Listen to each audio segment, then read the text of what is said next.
Natin yung lana. Yan. Tsaka ilagay na natin yung sibuyas bawang. At tsaka malaking sibuyas, white onion, at tsaka carrots. So, ilan natin.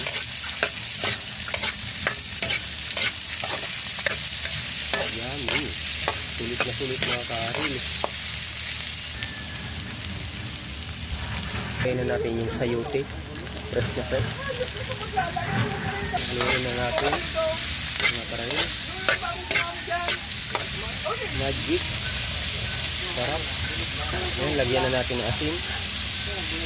Dinas muna. Sobrang sarap ng mga kaaril.